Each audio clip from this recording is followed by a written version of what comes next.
భారత్ పాకిస్తాన్ మధ్య యుద్ధ వాతావరణం నెలకొన్న ఈ పరిస్థితుల్లో ఈ సమయంలో ఇదొక ఇంపార్టెంట్ అప్డేట్ గానే చెప్పుకోవాలి. మన ప్రధాని మోదీ ఎయిర్ ఫోర్స్ చీఫ్ తో భేటీ అయ్యారు. యుద్ధ ఏర్పాట్లకు సంబంధించి ప్రధాని ఎయిర్ మార్షల్ తో మాట్లాడుతున్నట్టుగా తెలుస్తోంది. చీఫ్ మార్షల్ తో మాట్లాడుతున్నట్టుగా తెలుస్తోంది. శనివారం ప్రధానితో నేవీ చీఫ్ మార్షల్ భేటీ అయ్యారు.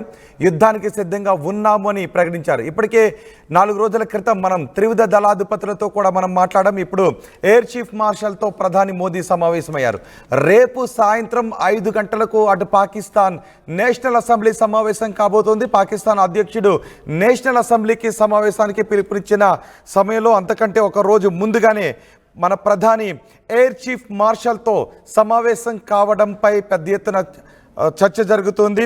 ప్రధాని ఎయిర్ చీఫ్ మార్షల్తో సమావేశమై మనం ఎంతవరకు యుద్ధ సన్నద్ధంగా ఉన్నాము, ఎటువంటి ఏర్పాట్లు చేశామనే వివరాలపై మాట్లాడుతున్నట్టుగా తెలుస్తుంది. ఇప్పటికే పాకిస్తాన్ అంటుంది, మా దేశంలో భారతదేశం దాడులు చేయబోతోంది, వైమానిక దాడులు చేయబోతోంది. ఎక్కడెక్కడ వైమానిక దాడులు చేయబోతోందో, ఎక్కడెక్కడ ఆ పాయింట్లను పెట్టుకుందో మా దగ్గర పక్కా సమాచారం ఉంది అని పాకిస్తాన్ అంటుంది. అందుకే నిన్న నేవీ చీఫ్తో మాట్లాడారు, ఈరోజు ఎయిర్ ఫోర్స్ చీఫ్తో మాట్లాడుతున్నారు, ఎయిర్ చీఫ్ మార్షల్తో మాట్లాడుతూ ఉన్నారు. ఈ నేపథ్యంలో భారత్ ఏ దాడి చేయబోతోంది, ఎక్కడ కొట్టబోతోంది, ఏ నగరాలపై దాడి చేయబోతోంది అని పాకిస్తాన్ చాలా గుబురుగా భయంతో ఎదురు చూస్తున్న పరిస్థితులే కనిపిస్తూ ఉన్నాయి.